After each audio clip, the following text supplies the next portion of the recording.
네, 자 이제 여러분이 좋아하시는 퇴근길 라이브로 넘어왔습니다. 오늘은 그 최근에 대만에서 열린 컴퓨텍스 2024라는 IT 관련 박람회죠. 열렸었는데 이 컨퍼런스에서 이런저런 중요한 얘기들이 많이 나왔다고 해서 저희가 또 현장에 다녀오신 분 한 분을 또 긴급히 섭외했습니다.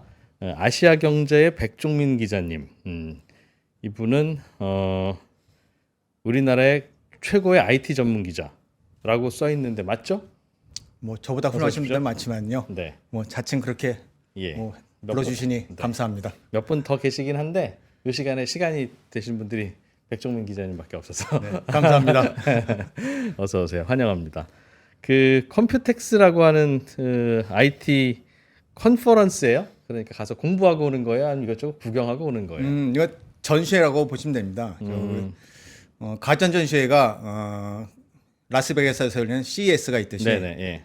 주로 컴퓨터 관련 부품들 아 행사가 이 대만에서 열리는 컴퓨텍스라고 하면 됩니다. 거기는 뭐 그냥 그러면 일반인들보다는 그 진짜 업계 관계자들이 모여서 가봐야 뭐 다 칩일 테니까. 예전에는 그랬죠. 네. 불과 한 2년 전까지만 해도 그랬고 대만이 원래 그런 것만 만드니까요, 그죠? 맞습니다. 완제품보다는. 특히 PC 시대가 한 10년 전부터 좀 꺾였잖아요. 스마트폰이 나오면서. 그러면서 이 컴퓨텍스라는 행사 자체가 예. 침체를 거듭하고 있었고, 뭐 대만 경기 자체도 뭐 그동안에 뭐 PC 자체가 경기가 좀 뭐 줄어드니까 예. 뭐 그렇게 뭐 전시 자체가 큰 의미가 없었죠. 그러면 예, 가시는 뭐 참관하시는 분도 많이 적었고, 음. 그랬는데 이 상황이 완전히 반전이 됐습니다. 이제 왜 어떤 변화가 있었어요? 최근 몇 년 사이에 대만 IT 업계에서? AI죠. 아, 인공지능이 화두가 되면서 네네네. AI와 함께 특히 엔비디아가 급등하는 상황이 벌어지면서 솔직히 그 뭐 저 그래픽 보드 만들고 칩이나 만들고 하는 그런 회사가 저렇게 될 줄 누가 알았어요? 그게 우리 이 프로님도 그렇게 생각하시지만은 저 또한 마찬가지고 네. 제가 한번 이번에 그 대만을 가면서 엔비디아 분께 한 20년 만에 전화를 드려봤어요. 네. 그리고 반갑게 받아주시더라고요. 근데 네. 아직도 있냐고 저도 깜짝 놀라서 물어봤는데 아, 그분도 그 회사 아직도 네, 다니냐고? 그래서 한 번 더 물어봤습니다. 주식 아직도 갖고 있어요? 그랬더니 설마 갖고 있겠냐면서 다 팔아서 썼지. 그 회사 직원들도 아직 그렇게 주가가 그렇게 크게 급등할지. 그럼. 이거 급등 정도가 아니죠. 우리가 과거에 예전에 25년 전에 봤던 새로운 기술 그거 상상할 수도 없는 그런 주가 급등을 지금 겪었지 않습니까? 그래. 엔비디아의 젠슨 황도 어디서 인터뷰를 했는데 받은 질문이 다시 예전에 수십 년 전에 이 창업하던 이 엔비디아 창업 당시로 돌아가면 똑같이 엔비디아 창업해서 지금까지 왔겠냐 아니면 다른 길을 갔겠냐 이렇게 물었더니 젠슨 황의 대답은 당연히 이 친구야 다른 길로 가지 난 두 번 다시는 이거 못해. 진짜 터프하고 힘들고 때때로 더럽고 치사하고 힘들었다고. 그래도 제이슨 왕이 뭐 저희 기자들하고도 기자 간담회를 하면서 그런 말 좀 비슷하게 좀 했습니다. 이번에 네, 한 기자가 이번에 키노트를 하면서 2시간을 떠들었는데 왜 게임 얘기를 안 하냐? 그랬더니 제이슨 왕이 이렇게 대답을 하더라고요. 게임 얘기를 안 하냐는 건 왜 어떤 뜻으로 한 뭐 질문이에요? AI 얘기만 2시간을 했으니까요. 그랬더니 엔비디아 제품이 원래 게임기나 네. 게임용 컴퓨터에 들어가는 맞습니다. 거니까. 예. 자기가 2시간밖에 없었으니까 게임 얘기를 못했다. 심지어 그 게임 기자 얼굴도 기억을 하더라고요. 옛날에 그 기자. 20년 전에 25년 전에 만났던 사람들 얼굴을 기억하고 가족도 잘 있느냐 그렇게 물을 정도였습니다. 그러니까 그 이후에 별로 기자들 만날 일이 없었다는 뜻인가 봐요? 아니 그런 거예요? 아니면 많은 기자들도 얼굴을 기억하고 있는 것 같아요. 그때 특히 만났던 기자들은 어려울 때 만난 거니까. 그렇죠. 얼굴을 딱 기억하고 있는 젠슨 거죠. 황이 그냥 아무것도 아닌 시절에 만났을 테니까. 그죠? 맞습니다. 실은 25년 전에 우리 한국에 왔을 때도 뭐 용산에서 그래픽 카드를 팔기 위해서 돌아다녔을 때 네. 우리 많은 기자들이 뭐 젠슨 왕이 누군가 그럴 때도 있었습니까? 뭐 그때 뭐 인텔이라든지 그런데 뭐 대형 반도체 업체들이 뭐 CEO가 왔다 하면은 기자들이 뭐 정말 뛰어갔겠죠. 네. 하지만 그때만 해도 엔비디아 그랬으면은 그냥 정말 정말 작은 회사 그렇게 생각했던 기억이 납니다. 그렇죠. 5, 6년 전부터 그 비트코인 채굴 열풍 이전까지만 해도 진짜 와 그거 뭐 그냥 그 그래픽 카드가 뭐야 그러던 그 시절이었는데. 네. 그런데 이제 이번에 컴퓨텍스가 또 화제를 모았던 것 중에 하나는 AI도 있겠지만은 이 대만이라는 그 키워드 자체가 굉장히 중요해진 그런 의미가 있는 것 같습니다. 이 젠슨 황이라는 사람이 이제는 대만과 TSMC 그리고 대만의 자신의 파트너를 굉장히 드라이브를 걸겠다는, 그리고 그곳에서 결과를 내겠다는 굉장한 의지를 이번에 엿보였거든요. 그러면서 대만인들이 열광을 하고, 어떻게 보면은 자신이 TSMC가 아니라 이제는 엔비디아가 대만에 방어를 해주는 그런 역할을 하겠다는 그런 의지까지 엿보였습니다. 굉장한 변화죠. 대만 방어를 엔비디아가 어떻게 해요? 과거에는 TSMC가 전 세계 반도체 공급해준다 그런 네. 의미였죠. 그렇죠. 그 TSMC가 반도체 공급을 해주지 않으면은 뭐 전 세계 모든 기업들이 반도체를 받지 못하니까 자동차도 못 만들 것이고, 그렇지. PC도 못 만들고 핸드폰도 못 만들 것이다 그런 의미였지만은 갑이죠. 예. 이제는 엔비디아가 TSMC에 GPU 공급을 맡기는데 만약 그 공급이 이루어지지 못하면은 전 세계가 GPU 공급을 받지 못한다. 그렇게 되면은 전 세계가 AI 공급 발전을 이루지 못한다. 그런 의미를 지금 만들어내고 있는 거죠. 야, 그 대만인들은 얼마나 가슴 벅차고 뿌듯할까요? 자기네 회사, 나라 회사가 전 세계 시가총액 이제 2위죠? 그렇죠? 지금 2위와 3위를 왔다 갔다 하는 애플 것 제치고 같습니다. 그러니까 어제 미국 반독점 조사 예. 얘기가 좀 나오면서 애플에 살짝 밀려서 3위가 됐는데 뭐 2위, 3위 왔다 갔다 하고 있고, 뭐 그러니까. 언제든 뭐 1위도 뭐 야, 뛰어갈 수 있는. 얼마나 자랑스럽겠어요. 이게 사실 대만 기업은 아니죠. 대만 출신 이민자가 만든 기업이고 어떻게 엄연히 미국 기업이긴 하지만은 그들의 입장에서는 그냥 대만인으로 보는 것 같았습니다. 제가 취재한 바로는 작년까지만 해도 젠슨 황을 젠슨 황으로 불렀다고 하더라고요.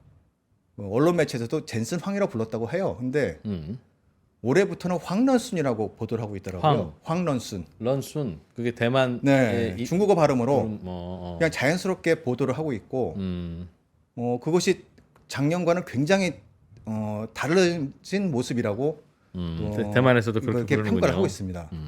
그만큼 대만 사람들에게 엔비디아와 젠슨 황이 이제는 뭐 외국인이 아니고 예. 그냥 우리 사람이 돼버린 거라고 봐야겠죠. 그게 또 심지어 젠슨 황만이 아니고 한 명 더 있지 않습니까? AMD. 맞아요. 리사수. 네. 예. 리자수까지 있다 보니까 이제는 뭐 그냥 뭐 AI는 우리가 한다, 대만 사람들 야. 그렇게 생각하고 있고, 거의 뭐 어디 가는 곳마다 그냥 뭐 이 록스타가 아니라 그냥 뭐 그냥 정말 스타예요. 완전 스타. 어디 가든지 사인을 해달라. 옷도 록스타처럼 입고 다니잖아요. 맞습니다. 저기 본인의 제가 좀 비슷하게 입고 가죽 나와봤는데요. 잠바. 이 항상 까만 가죽 자켓을 입고 나오죠. 그게 요즘 입고 나오는 건 $8,000짜리 명품 가죽 자켓이라고 하는데요. 천몇백만 원. 네, 옛날에도 20년 전에도 그런 거 입고 다녔어요? 한 20년 전은 아닙니다. 저게 최근 몇 년 사이에? 가족들이 한 10년 전에 너만의 캐릭터를 찾아라. 그래서 부인하고 딸이 추천을 해서 가죽 점퍼를 이제 입고 다닌다고 시작하더라고요. 근데 그때부터? 대만에서는 좀 덥잖아요. 너무 더우니까 네. 뭐 일부 일정에서는 그냥 티셔츠만 입고 다니는 경우도 좀 종종 목격되고도 했습니다. 다만 뭐 중요한 키노트 행사라든지 그런 거할 공식 때는. 석상에서는 무조건 가죽 점퍼를 입고 나옵니다. 그렇군요. 이번에 2시간 넘게 인공지능 이야기만 했다고 네네. 하시던데 무슨 얘기였는지 좀 전해주세요. 보통 자신의 회사 키노트 연설을 한다는 것은 제품 홍보가 목적이 아니겠습니까? 예. 근데 이번 키노트의 중요한 내용들을 보면은 일단 거의 대부분 AI가 만들어내는 미래 그 청사진을 보여주는데 집중을 하더라고요. 그게 결국 자기 제품 파는 방법이죠. 맞습니다. AI에 집중하려면 엔비디아 거 살 수밖에 없으니까. 네, 이게 다른 기업들의 키노트 저 다 같이 봤는데 네. 인텔이나 AMD, 뭐 퀄컴 다 비슷했었어요. 내 제품이 이거다, 내 칩이 이거다, 이거 봐라, 이거 얼마나 빠르다. 이것을 보여주는 데 집중을 합니다. 근데 젠슨 황은 나오자마자 자, 내가 보여줄게. 내가 만든 지구야. 그러면서 지구를 시뮬레이션한 모습을 보여주기 시작합니다. 그것을 새로운 지구를 자기가 만들었다고 해요. 시뮬레이션을 해서. 아, 그래픽으로 그림으로. 네, 그것을 가지고 기후 변화가 어떻게 벌어질지 그런 것을 다 자기가 미리 측정을 해보고 그런 것들을 통해서 우리가 미리 기후 변화에 대응을 할 수 있는 그런 부분들, 그걸 미리 다 알아볼 수 있는 그런 방향을 제시를 해주더라고요. 또 하나 더 놀라운 것은 디지털 휴먼이라는 걸 보여줍니다.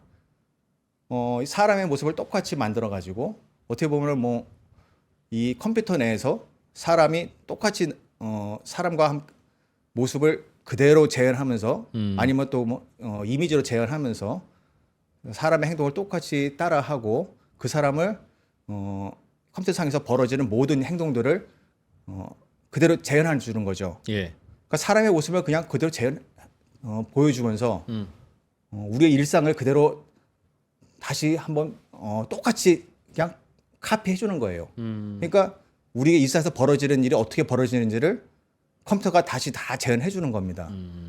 그러다 보니까 그것도 그래픽이 많이 들어갔겠네요. 마치 많이 들어가죠. 그럼 컴퓨터 많이 그래픽으로 들어가는데 구현한 영화처럼. 맞습니다. 그런 것들을 우리가 실제 상황에서 겪어보지 않은 대신에 컴퓨터상에서 미리 다 경험을 해보고 그것을 대응하고 실생활에서 직접 대응하지 말아라.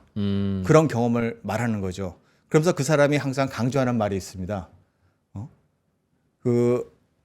그것이 젠슨 황의 그 매스매틱스라는 건데요. 수학? 예. 네, 아주 재밌어요. 그 내용이 뭐냐면 저도 이게 항상 헷갈리는데요. The more you buy, the more you save. The more save. 세이브. 예, 아껴줄 더 수 많이 살수록 더 아낄 수 있다. 시간도 아낄 수 있고 전기도 아낄 수 있고 그런 자신의 캐치프레이즈를 갖고 가는 거죠. 지금 많은 분들이 엔비디아 칩을 사용해서 보다 보면 전기도 많이 먹는다. 예. 비싸다. 그렇다고 그러면서 굉장히 불만을 많이 제기를 하고 있는데 그 사람의 철학은 이겁니다. 일단 빨리 먼저 사라. 빨리 사서 빨리 이 모든 것들을 시작해야지 당신의 시간과 당신의 에너지와 당신의 전기를 먼저 절약할 수 있다. 이 캐치프레이즈를 가지고 지금 모든 빅테크들에게 압박을 하고 있는 겁니다. 그러다 보니까 MS, 뭐 구글, 테슬라, 페이스북 지금 너무 많은 주문이 밀려가지고 납품을 못 받고 있는 거 아니겠습니까? 심지어 우리나라 슈퍼컴퓨터 같은 경우에는 국가 슈퍼컴퓨터는 지금 아예 납품이 아니라 저기 아예 가격이 못 맞아서 주문도 못 하고 있는 상황이거든요. 예. 심지어 연말에 새로운 제품이 나온다고 한 뭐 수십 배 성능이 향상된 제품이 나온다고 예고를 했어요. 블랙웰이라는. 근데 보통 모든 우리가 상품이 그렇지만은 자동차도 만약 그랜저가 연말에 나온다고 예고됐어요. 기존 제품 그랜저가 팔리겠습니까? 뭐 잘 안 팔리겠죠. 안 팔리죠. 그래서 지난번에 실적이 나올 때 이게 분명히 좀 문제가 있을 것이다 그랬는데 지금도 없어서 못 판다. 근데 그 다음번에 얼마나 많이 팔리겠는가. 그런 상황이 벌어지고 있다고 합니다. 그러면서 이 자기가 가지고 있는 그 철학들 그것을 거의 2시간 내내 강조를 하더라고요. 또 그러면서 강조하는 것 중에 하나가 산업혁명. 그것을 굉장히 강조를 했습니다. 산업혁명? 인공지능이 가져오는 또 한 번의 산업혁명? 네. 대표적인 예가 자이언트라는 자전거 회사가 있어요. 대만에. 네. 돌아다니는 자전거 봤습니다. 많이 보시죠. 네. 여의도에서도 보다 보면 자이언트라는 굉장히 유명한 자전거 회사예요. 예.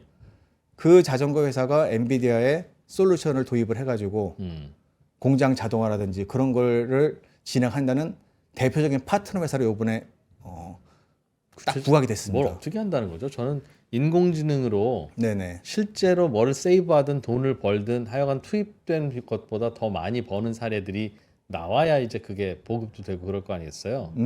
그거는 좀 다른 것 같아요. 이 엔비디아의 주장은 공장 운영 과정에서 다양한 머신 비전을 통한 공장 운영의 정확성의 유지 그리고 머신 비전이 뭔데요? 공장에서 만약 제품을 생산하지 않습니까? 예. 근데 만약 불량 제품이 나온다도 할 경우에 그런 것들을 사람이 캐치하는 게 아니라 기계로 인식을 하면서 이것들이 과연 이것이 정확히 생산이 된 것인지 아닌지 그런 것들을 바로바로 캐치할 수 있는 부분들. 시각적으로. 네. 머신 비전, 불량품을- 보통 머신 비전으로 많이 얘기를 하죠. 불량품을 사람 눈으로 고르는 게 아니라 기계 눈으로 네. 인공지능으로 고른다. 네, 맞습니다. 그런 것들 그리고 공장을 미리 만들 세팅을 할 때 그런 것들을 미리 만들기 전에 가상으로 미리 만들어 봐라. 가상으로 만들어 봐서 이미 공장을 돌려 봐라. 네. 그러면 어디에 문제가 있고 어느 걸 계산하다 어떻게 보면은 돌아갈지. 공장이 당신들이 원하는 그런 수준으로 돌아갈 때까지 개선할 수 있다. 그런 것들도 보여주는 거죠. 실제로 네네네. 그런 소프트웨어가 있을 거 아니겠어요? 네, 그런 것들까지 이번에 다 보여줬습니다. 근데 그런 소프트웨어 돌리려면 엔비디아 칩이 필요합니까? 네, 그렇다고 합니다. 아, 그리고 또 그런 것들 외에 또 하나 강조한 것이 로봇이었습니다. 또 AI가 결국에는 그 젠슨 황의 주장은 로봇이랑 결합하면 피지컬이 돼야 된다. 그래서 마지막에 이걸 등장을 시켰는데요. 젠슨 황의 이번에 행사를 끝내면서 여러 대의 로봇의 영상과 함께 딱 이렇게 딱 어깨 동무를 하는 모습이 나왔습니다. 젠슨 황이 그러니까 키가 크진 않기 때문에 각 여러 많은 기업의 로봇들과 이렇게 인간형 로봇이죠. 그러니까 나란히 섰는데 그렇게 딱 서 보여주면서 결국 AI는 피지컬과 함께 돌아가야 될 것이다. 그러면 그 얘기는 로봇 안에 AI가 합쳐져서 그렇겠죠. 두뇌는 AI. 네. 결국에는 AI가 로봇을 지시를 하고 그 지시를 받은 로봇가 행동에 나서면서 우리 인간들에게 서빙을 하거나 또 알아서 스스로 우리 인간들에게 도움을 줄 수 있는 그런 역할을 하는 그런 진화의 단계까지 이룰 수 있다는 것을 설파하더라고요. 그러면서 자신들의 그 칩에 대한 얘기는 한 5분 정도 짧게 얘기를 했습니다. 사실 그것도 뭐 깜짝 발표긴 했는데 사실 네네네. 타 기업들도 좀 추격을 많이 하니까 인공지능을 네네. 젠슨 황이 만든 게 아닌데 네네. 아닌데 마치 자기가 만든 것처럼 광을 제일 잘 팔고 다니는 CEO가 됐네요. 맞습니다. 이게 젠슨 황이 저도 직접 앞에서 말하는 걸 보고 하니까 쇼맨십이 대단하더라고요. 지금 요번에 만났던 CEO들이 뭐 퀄컴, 인텔, 뭐 AMD, 뭐 ARM 뭐 다 반도체 분야에서는 뭐 굉장하신 분들이거든요. 네.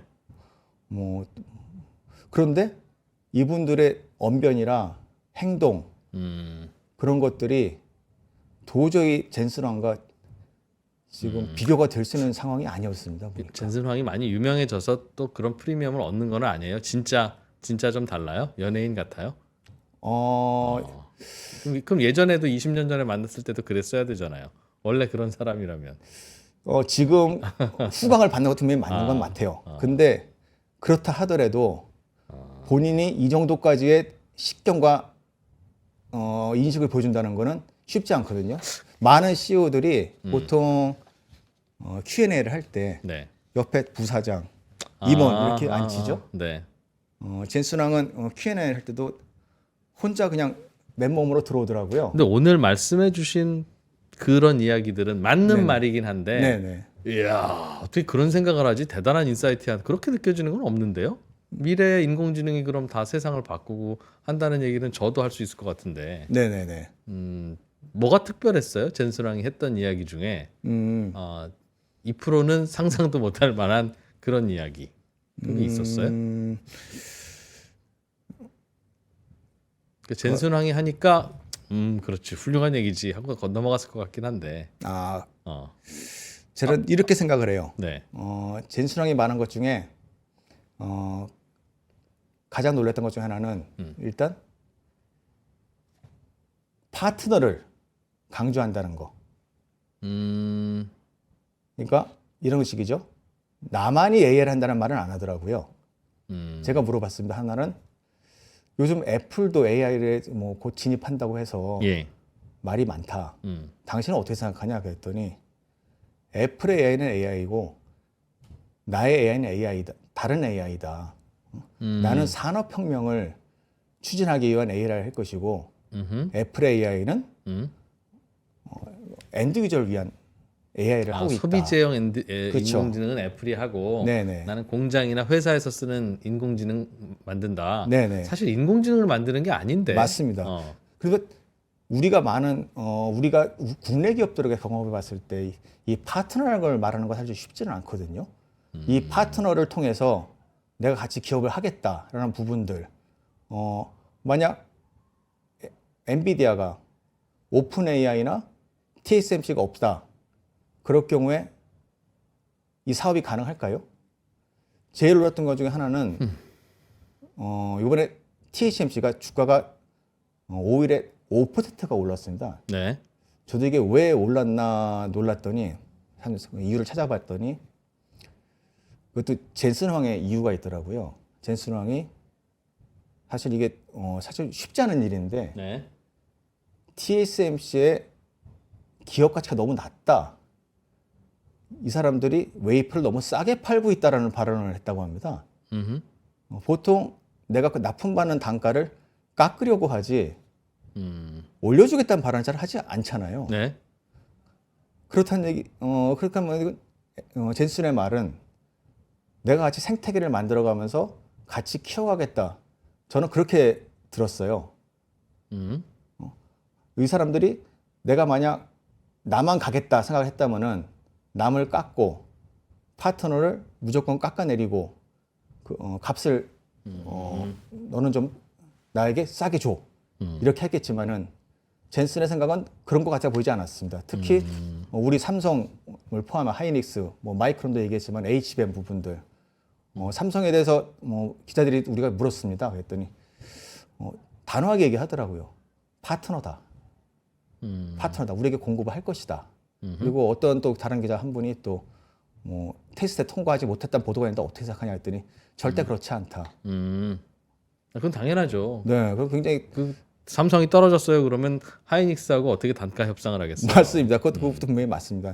굉장히 영민하게 발언을 하더라고요. 그 정도는 사업가로서 당연한 거 아닙니까? 너무 추켜 세워주는 거 아니에요, 젠슨왕?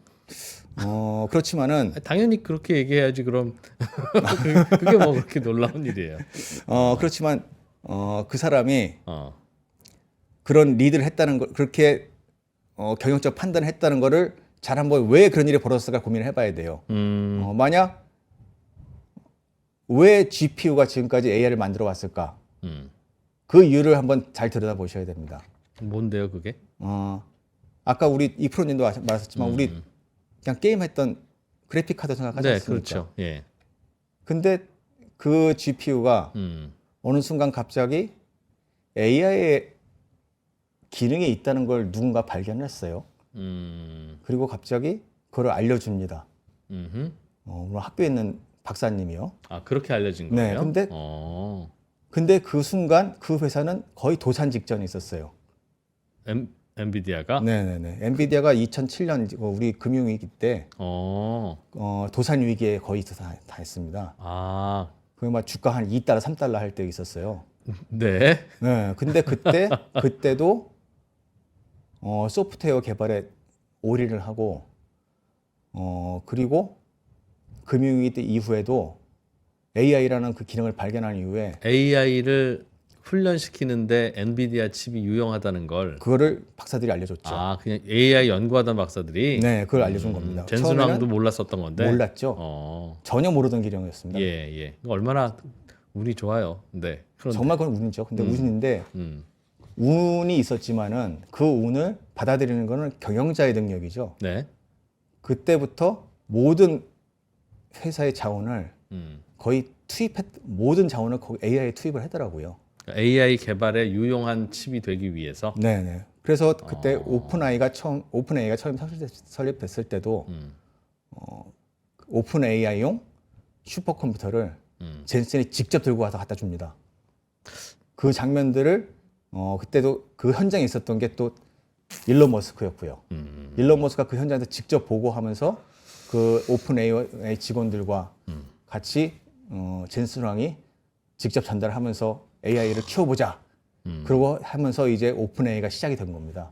그러면서 그 당시만 해도 사실 뭐 엔비디아가 크게 뭐 빛날 건 사실 없거든요.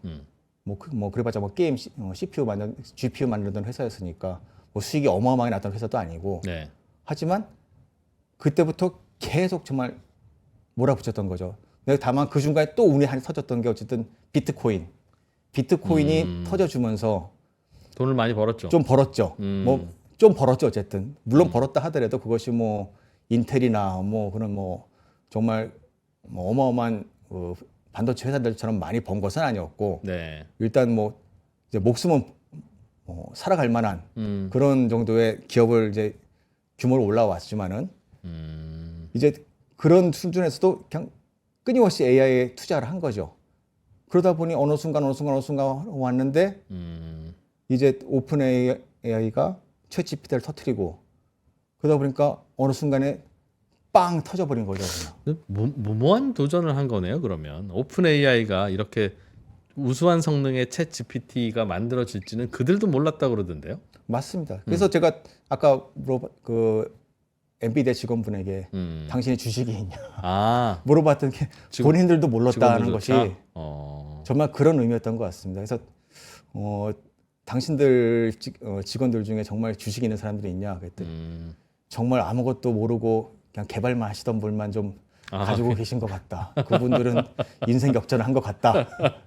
그렇게 말을 해주셨습니다. 오히려 몰라서 정말 몰라서 주식을 가지고 계셨던 분들 그분들은 정말 1년 사이에 인생 역전을 하셨다고 합니다. 엔비디아의 칩은 엔비디아가 만드는 게 아니라 TSMC에서 만들죠. 거의 그냥 전량 그쪽에서 만든다고 봅니다. 일부 그냥 PC용 게임 하는 그래픽 칩들은 그러면 엔비디아가 하는 건 설계입니다. 그러니까 팹리스. 그게 그냥 다 에브리띵인데. 네네. 그게 어디서 그러면 진입 장벽과 경쟁력이 생기는 거예요? 그게? 실은 칩에서 단에서는 사실 큰 차이가 있어 보이지는 않아요. 중요한 건 소프트웨어입니다. 이게 엔비디아가 아까 좀 전에 굉장히 어려울 때가 있었다고 제가 말씀드렸잖아요. 예. 그때 엔비디아가 소프트웨어를 하나 만들어냈습니다. 쿠다라는.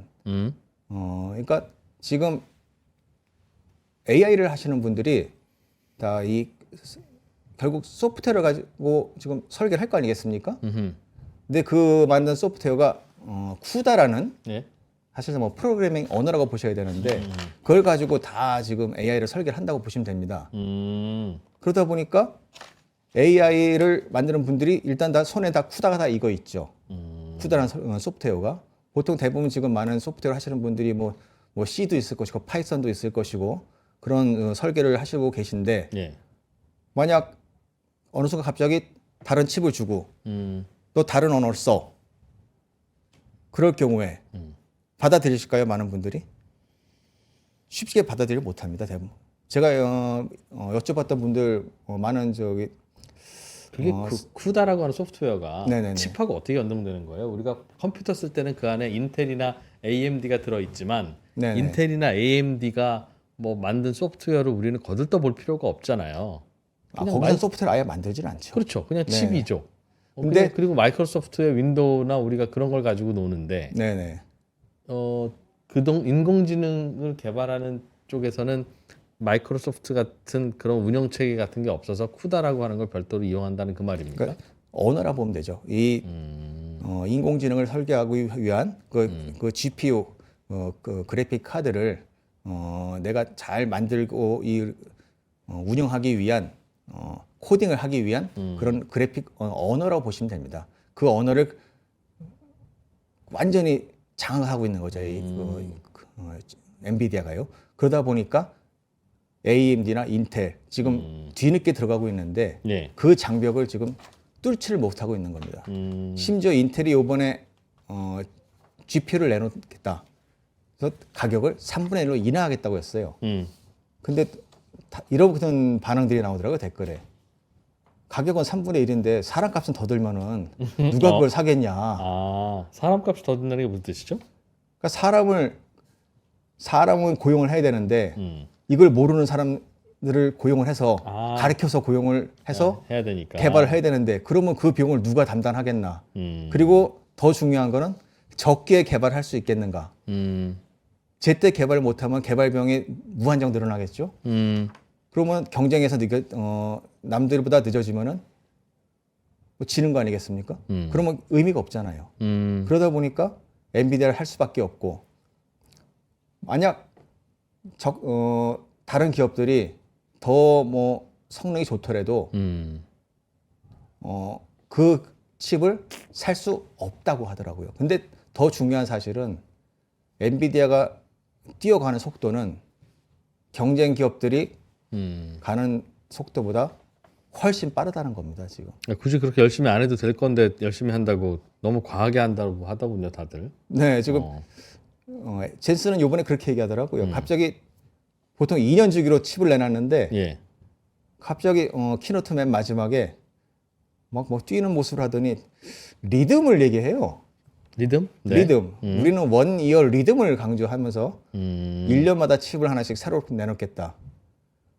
추격을 인용하지 않겠다라는 표현이죠. 그러면서 또 우리나라 뭐 삼성이나 하이닉스, 뭐 지금 하이닉스지만은 뭐 HBM도 더 많이 집어넣으면서 더 뛰어난 성능의 칩을 개발해서 우리가 공급할 테니까 신경 쓰지 말고 AI 개발만 집중해라. 그런 강조를 하는 것을 봤습니다. 인텔, 삼성, LG 뭐 반 엔비디아 이른바 연합군이라고 불리는 쪽은 어떻게 보세요? 좀 쉽지 않아 보입니다. 아까 말씀드렸던 이런 소프트웨어적인 문제 그런 부분들을 봤을 때 인텔, 뭐 AMD 그런 부분들이 뭐 일부 대안은 될 수 있을 것 같아요. 특히 지금 많은 빅테크들이 스스로 칩을 설계를 하고 있거든요.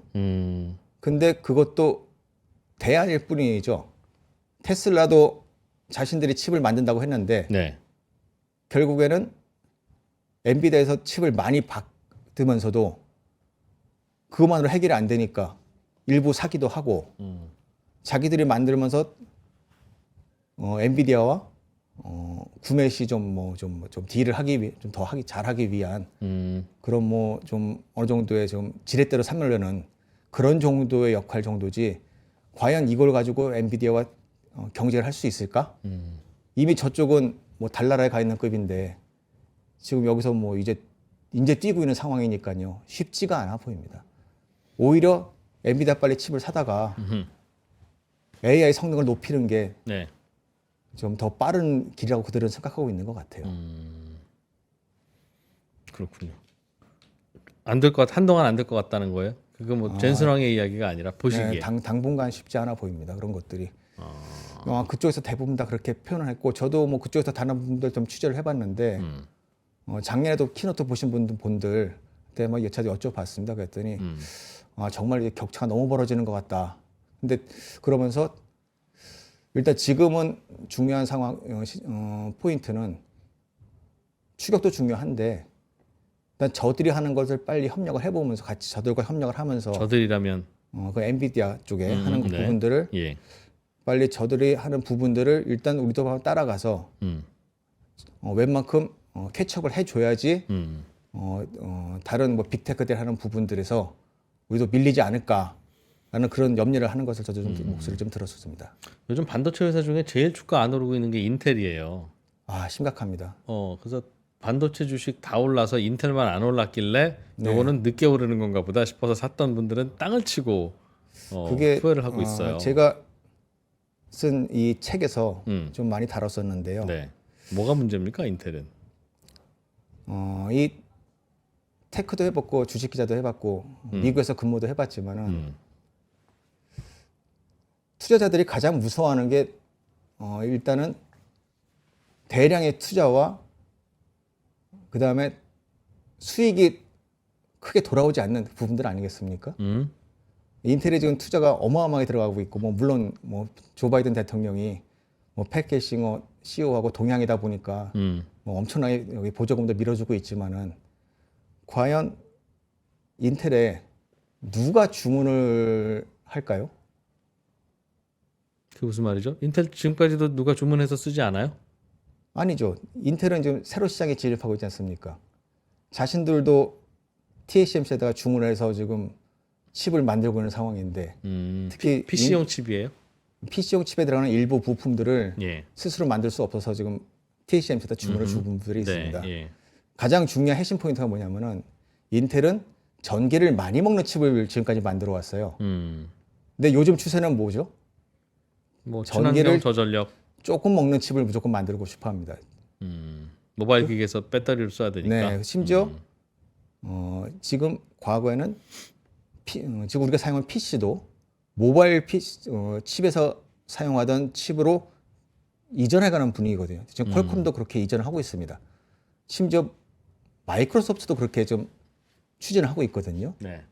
근데 인텔은 전기를 많이 사용하는 칩을 만들던 회사예요.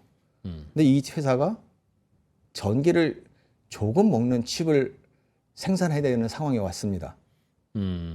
근데 그런 칩을 만들어 본 경험이 없는 회사에 지금 주문을 줘야 되는 상황이 왔어요. 그렇다면 주문할 수 있는 기업들은 뻔합니다.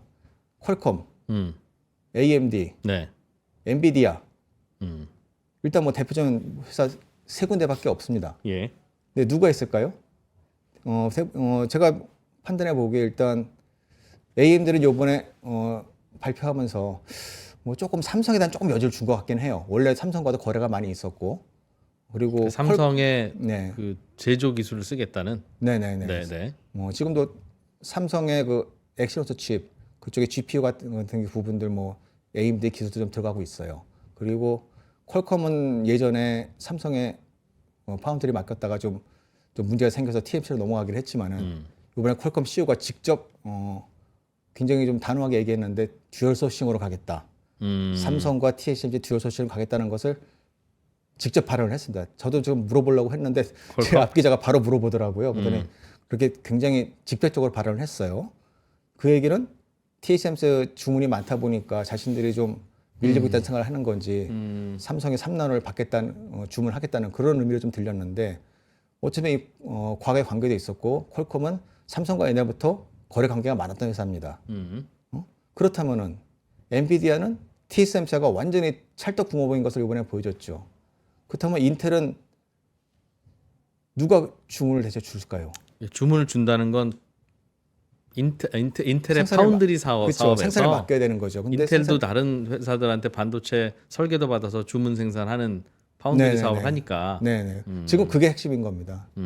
지금 또 CPU 사업 같은 경우도 지금 사실 좀 문제가 좀 많이 있거든요. 오류 문제도 있고 해가지고 지금 그래요? 네, 성능 같은 경우도 지금 AMD에도 밀리는 부분도 있고 심지어 애플이라든지 퀄컴의 지금 칩에서도 좀 보다도 성능이 좀 떨어진다는 지적이 또 많이 예. 받고 있습니다. 그 많은 분들이 요즘 느끼지만은 휴대폰 사용하실 때도 배터리 오래가는 휴대폰 쓰고 싶잖아요. 당연하죠. 예. 근데 노트북을 사용하는데 어떤 노트북은 한 5시간 가면 떨어지는 배터리를 다 떨어지는데 어떤 노트북은 15시간, 20시간 쓸 수 있어요. 뭐 당연히 그쪽으로 가겠죠. 근데 성능이 또 더 좋아. 그러면 어느 걸 가겠습니까? 지금 그 상황이 지금 벌어지고 있습니다. 그래서 인텔이 굉장히 위기입니다. 이번 컴퓨텍스에서 끝나고 주가 하나도 안 오르는 회사가 딱 하나죠. 그 인텔이에요? 인텔입니다. 어떨 것 같아요, 개인적으로는? 그냥 지금이라도 인텔 주식 있으면 팔아야 되는 게 맞다고 보세요? 저는 일단은 뭐 주식시장 얘기로는 최소한 홀드 이하 보고 싶습니다. 오히려 최근 분위기를 봤을 때는 ARM이 네. 괜찮아 보이군요. 왜요? 그건 왜 더 괜찮아 보여요? 일단 이번에 봤을 때 퀄컴 같은 게 전에 말씀드렸잖아요. 그 배터리가 오래가는 PC. 그것이 퀄컴 PC가 나왔는데 이번에요. 이번에? 네네네. MS가 배터리가 오래가는 PC요? 네네네. PC는 어차피 전원 연결해서 쓰는 거 아닙니까? 그게 요번에 좀 이제 일대 전환이 벌어지고 있습니다. 기존에 스마트폰이 네. 다 ARM 설계에 대한 반도체라는 건 많은 분들이 이제 알고 계시잖아요. 근데 이게 올해부터 바뀝니다. 지금 이제 MS가 정책을 바뀌어가지고 퀄컴과 함께 모바일에 기반한 ARM의 설계에 기반한 칩으로 이제 윈도우 PC를 만들기 시작했습니다. 지금 요번에 그것을 스마트폰에 들어가는 칩을 PC에 넣고 있다. 누가요? 설계를 바꿨죠. 그 설계를 바꿔서 만든 칩을 내놨습니다. 퀄컴이라는 회사가.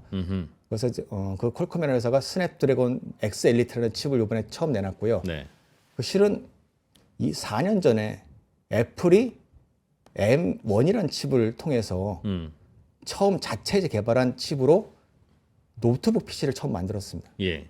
그걸 통해서 반도체 업계를 완전히 뒤집어 놓은 경우가 발생을 했었어요. 그 이후에 애플이 인텔을 자체에서 완전히 배제해버렸습니다. 칩을. 그때부터 인텔은 이제 나락으로 가기 시작한 거죠. 그 전에는 스마트폰용 칩도 만들었었어요? 인텔이? 스마트폰이 2000 아니라 그 애플 PC에서 PC와 노트북에서 애플이 인텔 칩을 썼었습니다. 근데 네, 예. 그것을 M1 만들면서 완전히 뺐다. 빼버렸죠.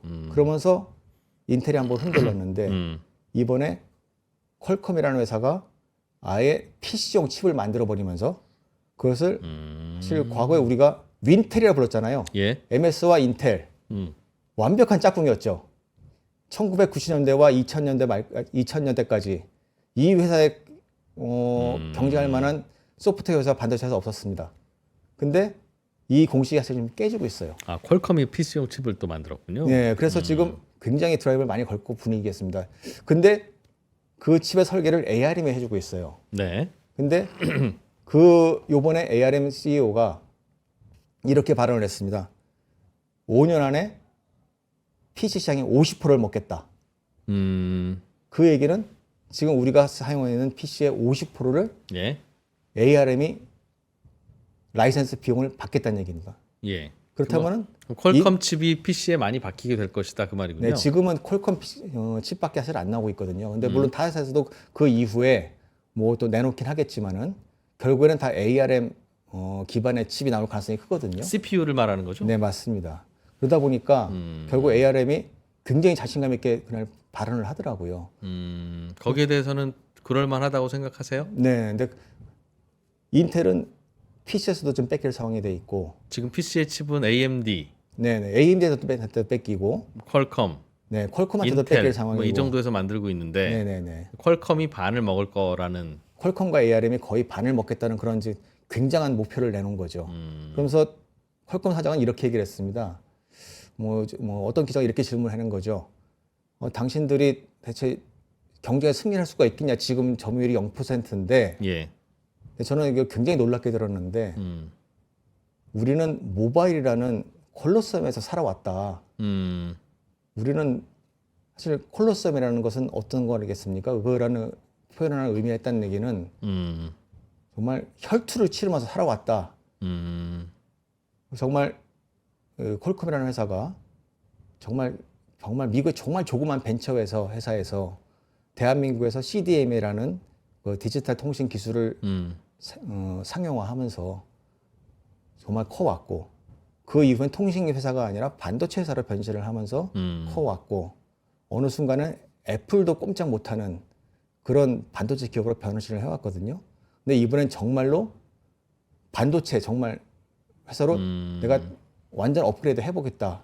그런 작심을 하고 들어온 거죠. 제2의 인텔, 제2의 AMD가 돼서. 네, 맞습니다. 그러다 보니까 나는 PC가 아니라 정말 이 어마어마한 경쟁이 벌어지는 핸드폰 시장에서 정말 이렇게 살아왔고 지금까지 업계 1위로 와본 경험이 있다. 그럼 주로 노트북에 들어가겠네요. 노트북이죠. 근데 다만 칩은. 네. 그 지금의 분위기는 향후에는 점점 더 이 저전력을 사용하는 반도체를 사용하고 싶어하기 때문에 서버라든지 PC 일반 데스크탑 PC에도 점점 더 그런 저전력을 사용하는 CPU가 들어가는 모습이 보여지고 있습니다. 특히 애플이 이미 다 그렇게 진행을 해왔고요. 예. 그러다 보니까 다른 기업들도 그렇게 따라갈 수밖에 없는 상황이고 MS가 그런 것을 원하고 있기 때문에 앞으로 점점 그런 모습이 벌어질 겁니다. 그러다 보니까 인텔이 더 어려워지고 있고 $30 벽을 못 넘어가는 그런 안타까운 모습이 벌어지고 있습니다. 사실 저도 지금까지 PC를 써오면서 사실 저는 AMD를 써본 적이 한 번도 없었거든요. 인텔만 썼어요? 인텔만 썼죠.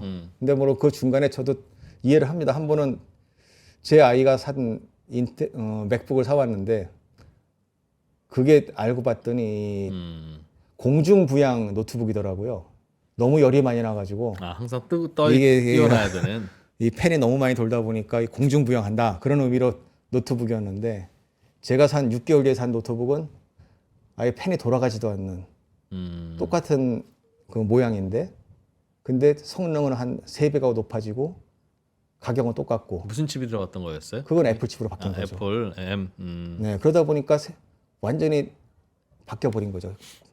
공식이 바뀌어 버린 거예요. 반도체 퀄컴 공식이. 칩이 컴퓨터에 많이 들어가면 메모리 사용량은 그래도 그냥 거기서 거기일까요? 메모리 사용량은 점점 더 늘어날 거예요. 왜냐하면 어쨌든 AI 기능이 늘어다 보니까 메모리는 계속 늘어날 겁니다. 아이폰 16 나오면 그 안에 인공지능 들어간다고 하던데 거기에 대해서는 어떻게 업데이트가 되어 계십니까?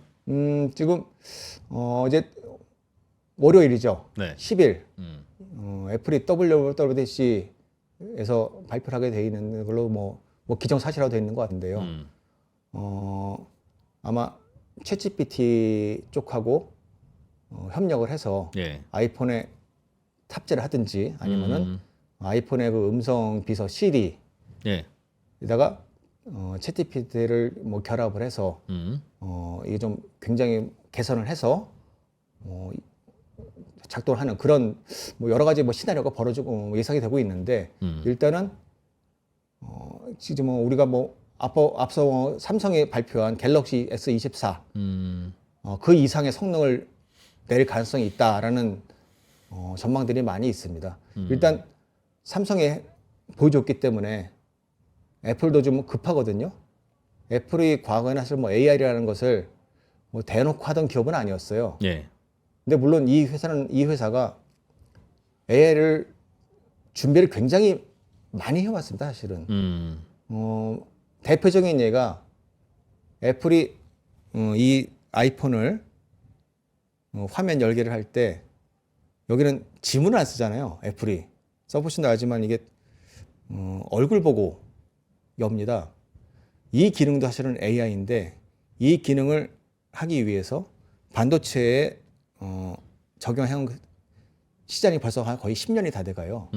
이 사람들이 그런 기능들을 MPU라는 기능을 벌써 담은 것인데 애플이 담은 이후에 뭐 퀄컴이라든지 다른 기업들이 지금 이제서야 지금 이걸 추격하겠다고 지금 굉장히 서둘러서 지금 나오고 있습니다. 물론 뭐 요번에 컴퓨텍스에서도 뭐 AMD라 인텔이라든지 뭐 애플보다 우리가 더 빨리 뭐 성능이 우리가 잘 나온다 강조를 굉장히 많이 해요.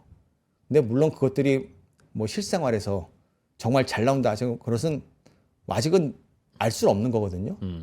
우리가 뭐 진짜 뭐 사용자들이 직접 써보지 않는 한은 뭐 아직 모르는 겁니다. 항상 그분들은 하지만 이 애플이 이 AI를 시작함으로써 최소한 20억 명 이상의 기계를 가진 분들이 AI를 바로 사용할 수 있는 거거든요.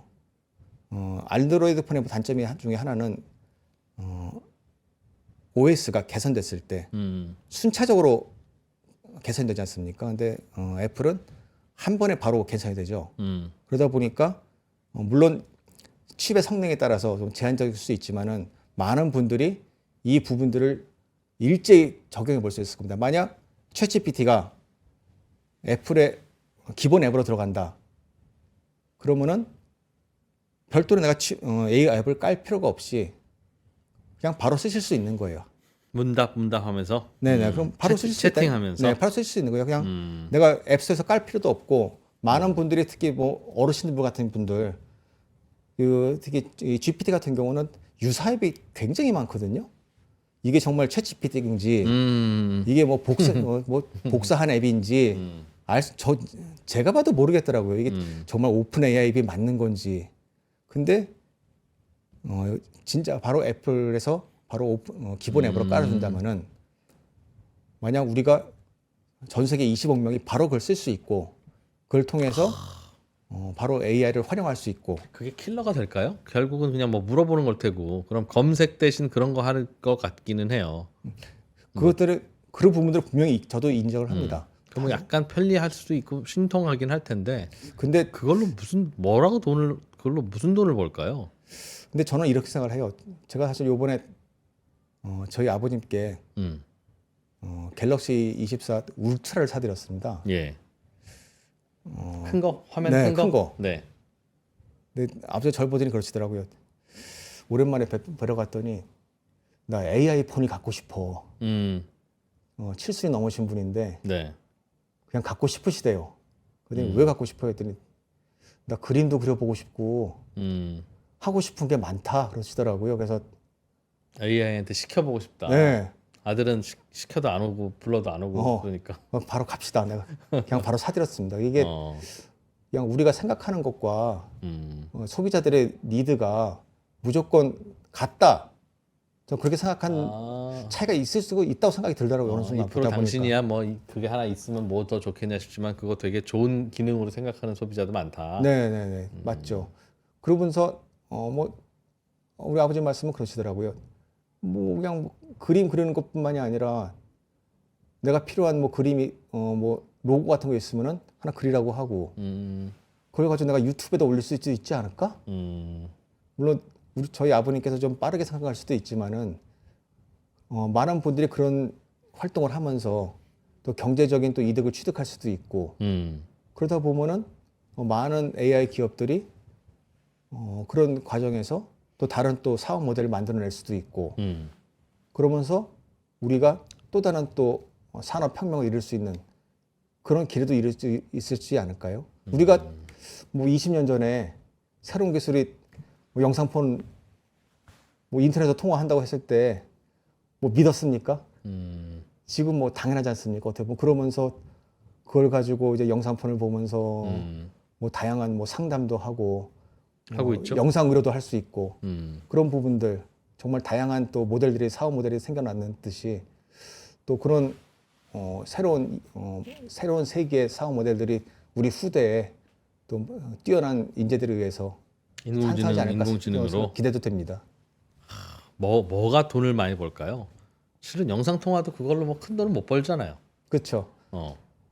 영상 통화를 벌 수 있는 게 아니라 그걸 활용할 수 있는 줌 회의 이런 거 하면 땡큐 고맙긴 한데 네네. 뭐 그걸로 큰 돈 버는 회사야 뭐 한둘밖에 없으니 그게 세상 바꿨다고 하기는 그럴 거고 그래서 저는 인공지능이 기능이 업그레이드 되고 있고 신기하기는 한데 신통하기도 하고 두렵기도 한데 그걸로 어떻게 돈을 벌까 하는 생각은 여전히 궁금하죠. 그러니까 잘 활용하는 개인이 그 녀석의 도움을 받아서 나의 생산성을 높여서 내가 돈 버는데 도움이 돼. 뭐 스마트폰도 그렇고 PC도 그런 거니까 맞습니다. 그냥 그런 건가? 뭐 생각이 드는 거죠. 아마 이것이 AI라는 기능 자체가 뭐 순식간에 지금 뭐 우리에게 다가왔지만은 우리에게 남아있는 AI라는 것은 어떻게 보면 뭐 터미네이터라든지 그런 좀 안 좋은 격도 굉장히 많잖아요. 이런 부분들이 어느 순간 우리가 결국 우리의 많은 분들의 생각은 나에게 돈을 벌어줄 수 있는가? 우리 이프로님 뭐 말씀하셨지만은 그 순간까지 가기에는 분명히 많은 시간이 걸릴 거라고 저도 생각을 합니다. 아직은 그런 데까지는 못 써요. 네. 신기한 거에 만족해야 돼요. 꼭 그렇지는 않다고 생각을 해요. 다만 접근하는 방식이 내가 이 활용을 더 먼저 해보겠다. 그 생각을 하시는 분과 그렇지 않은 분들과는 분명히 격차가 발생하지 않을까. 그 생각은 분명히 듭니다. 다만 거기서 내가 이것을 단순히 뭐 터부한다든가 그런 부분들은 좀 경계하시는 게 좋지 않을까 싶어요. 다만 그리고 또 아울러 이 AI를 너무 맹신하시는 것도 좀 그거야 뭐 굉장히 좀 경계하셔야 될 것 같습니다. 알겠습니다. 저희도 뭐 기사 쓰다 한번 물어보면은 굉장히 이상한 말을 하는 경우가 많거든요. 근데 뭐 맞는 말이긴 한데 옛날에 컴퓨터가 들어왔을 때 컴퓨터 학원 다 다녔잖아요. 네네. 그 컴퓨터학원 열심히 다녀야 컴퓨터 쓸 수도 있고 또 이런 거 빨리 먼저 받아들이는 게 큰 경쟁력을 가질 것이다. 그래서 저도 다녔는데 뭐 다닌 놈이나 안 다닌 놈이나 지금 컴퓨터 똑같이 쓰지 않습니까? 그렇기도 합니다. 네. 그러니까 인공지능이 앞으로 제대로 발전하면 처음 접하는 사람에게도 매우 쉬운 인터페이스를 제공할 거라서 먼저 써보고 배우는 게 얼마나 도움이 될지도 잘 모르겠어요. 그러니까 그냥 끄덕끄덕 그 말씀 옳습니다. 말씀을 드리는데. 아닙니다. 그래도 이번에는 시대가 인공지능은 좀 달라요? 인공지능은 아닌 것 같습니다. 이번에는 정말 그 말은 인터페이스가 매우 불편할 거란 얘기죠. 처음 접해본 사람은 불편해서 어떻게 써야 될지 잘 못 쓰겠는 그런 녀석일 것이다. 그러니 미리 접하고 열심히 같이 익숙해져야 한다는 뜻 아니겠습니까? 스마트폰 미리 연습하고 공부해야 되라는 얘기는 안 하잖아요. 워낙 인터페이스가 아까 제대로 나오니까. 젠슨이 얘기한 부분도 있잖아요. 그게 저 두 번 경쟁은 굉장히 중요한 파트일 것 같은데 소비자가 느끼는 부분들에서 AI라는 것이 어떻게 보면은 내 생활에 내가 적용하는 부분들은 의외로 적을 수 있는데 내가 산업이나 상업 그런 부분들에 정할 수 있을 경우에는 의외로 큰 효과가 발생할 수도 있습니다. 뭐 그렇겠죠. 그건 바로 비용을 절감하든 생산성을 맞습니다. 높이든 그렇게 되는 거니까. 그러니까 우리가 뭐 직장이라든지 그런 부분에서 할 수 있는 부분들을 고려해봐야죠. 우리가 단순히 우리는 애초에 기자였지 않습니까? 기자였고 단순히 뭐 글을 쓴다든지 그런 측면에서의 활용을 생각하는 것보다는 정말로 산업적 측면, 상업적 측면 그런 부분들에서 AI의 활용성 부분 예를 들면 어떤 걸까요? 예를 들면 상업적, 산업적이라고 하는 게. 지난번에 이럴 수 있을 것 같아요. 만약 AI를 가게 설치를 했어요. 요즘에 가장 중요한 부분들이 도덕이 많이 들어옵니다. 네, 가게. 예. 근데 만약 AI가 이 앞에 들어오는 이 사람이 도둑일 가능성이 있는지 손님일 가능성이 있는지 그것을 점검할 수 있는 그런 기능이 있다면 도둑이라면 주변을 둘러보든가 뭔가 낌새가 다를 텐데 분명히 다르죠. 패턴이 있을 테니 AI는 먼저 발견하고 삐삐 할 수 있다는 거죠. 그렇죠. 그런 것들을 내가 항상 그 직원이라든지 상점의 주인이 지켜볼 수는 없잖아요. 근데 분명히 아까 이 프로 말씀하신 대로 삐 알려준다. 분명히 이 범인은 항상 뭔가 흔적을 남기게 돼 있지 않습니까? 뭐 점검하고 보다 보면은 뭔가 흔적을 남길 텐데 그런 부분들을 보면서 그 사람을 도와주는 것들이죠. 도와주는 부분들을 충분히 지원할 수 있다고 생각을 합니다. 알겠습니다. 그냥 이건 개인적인 생각을 마지막으로 하나 여쭤볼게요. 네. 인공지능이 이제 애플형 인공지능 B2C, 엔비디아형 인공지능. 그러니까 인공지능을 엔비디아가 만든 건 아닙니다만 엔비디아는 지들이 만든 것처럼 얘기하고 다닌다 하니 그렇죠. 받아들여서 엔비디아형 인공지능 뭐 있을 수 있고 그렇다면 결국 뭐 몇 년으로 볼까? 10년 후에 지금은 애플하고 엔비디아하고 공교롭게도 시가총액 2위, 3위 한번 왔다 갔다 하잖아요. 10년 후에는 어느 회사 주가가 더 올라가 있을 것 같으세요? 시가총액으로. 뭐 이거는 뭐 모르는 거니까 막 던지는 겁니다만 어느 한쪽이라면 그 근거가 좀 생각하시는 걸 듣고 싶어서. 예, 막 던지는 돌이 참 이게 무서운 건데요. 하나만 사고 나는 10년 후에 묻어둬야 된다. 포트폴리오 이런 거 없어. 그럼 애플 사고 묻어둘 거예요? 아니면 엔비디아 사서 묻어둘 거예요? 저라면 버핏에 조금 이게 좀 버크셔 해서웨이? 네. 아이크. 왜냐면 버핏의 지금 선택은 애플이거든요. 뭐 그렇죠. 원래 그분은 좀 늦게 사니까. 늦게 사긴 하지만 엔비디아 언제 살지 모르겠네. 그 사람의 입장에서는 엔비디아는 소비재가 아니기 때문에 사진 않죠. 오케이. 저는 일단 소비재를 좀 더 믿고 싶습니다. 물론 애플이 나을 것 같다. 네, 왜냐하면 엔비디아 같은 경우는 좀 제가 만에 하나 좀 아쉬운 게 하나가 언젠가 수요가 좀 꺾일 수 있다는 그런 우려가 좀 있어요. 엔비디아는. 네, 왜냐하면은 개발 다 하고 나면. 그렇죠. 물론 엔비디아나 젠슨이 그런 걸 이미 생각을 하고 그 수요를 늘리기 위한 이미 대응을 하고 있다는 게 보여요. 하지만은 그게 꺾일 수 있다는 거는 항상 누구나 생각을 하고 있다는 것들은 다 알고 있지 않습니까? 근데 예, 예. 애플은 쉽게 꺾이지 않을 거라는 것이 뭐 사실상 코카콜라나 마찬가지니까요. 코카콜라 망하지 않는다라는 표현과 사실 비슷하니까. 일단 제가 뭐 증권사에서도 일해봤지만은 제가 그때 선배님에게 들었던 얘기 중 하나는 일단 부도나는 기업은 사지 마라. 아, 물론. 네. 물론 엔비디아가 부도날 수 있는 기업은 아니란 애플과 엔비디아 말이지만 중에 엔비디아가 그 수익의 변동성이 클 것 같다. 네, 아무래도 좀 베타는 훨씬 더 클 것이고, 근데 물론 저라면 좀 조금 더 뭐 안정적인 걸만 해서 좀 디지털 뭐 그런 식으로 생각을 하면서 좀 애플 스타일로 좀 어떨까 생각이 좀 하긴 듭니다. 스마트폰은 계속 쓸 거고 네, 그 자리를 애플이 놔줄 것 같지는 않으니 네. 뭔가 부가가치가 생겨도 애플은 그거를 또 스마트폰에 담아서 돈을 벌 거다. 다만 이런 관점 하나 있을 수도 있을 것 같아요. 애플의 단점의 하나는 또 차기 CEO 그 문제가 좀 있을 수 있으니까. 네, 팀 쿡 네, 이후에 제 보기에는 젠슨은 앞으로 10년 이상 아무 문제 없을 것 같아요. 창업자가 계속 일한다는 건 참 중요한 것 같아요. 맞습니다. 이게 제가 이 사람의 에너지는 정말 대단하더라고요. 요번에 재밌는 일화가 하나 있었는데, 굉장히 이번에 발표한 기기 중에 좀 큰 게 하나 있었어요. 그랬더니 그걸 뚝 들더니 내가 운동 이렇게 하는 거 하면서 스쿼시를 하더라고요. 이렇게. 근데 팀 쿡도 굉장히 와일드한 사람으로 알고 있고 뭐 자전거를 많이 탄다. 저기 국립공원에서 굉장히 뭐 등산을 많이 한다 그러는데 팀 쿡이 키노트라는 그런 데 모습에서 걸어다니는 모습과 젠슨 왕이 걸어다니는 모습을 보면은 젠슨이 굉장히 훨씬 더 다이나믹해요. 다이나믹하고 젊어 보이고 와일드해 보여요. 그리고 말하는 모습의 그런 적극성이라든지 그런 것들이 저 사람이 과연 10년만 일을 할 것일까? 그 이상도 일할 수 있을 것 같다는 생각이 듭니다. 근데 심지어 또 거기는 또 창업자 아니겠습니까? 그러니까.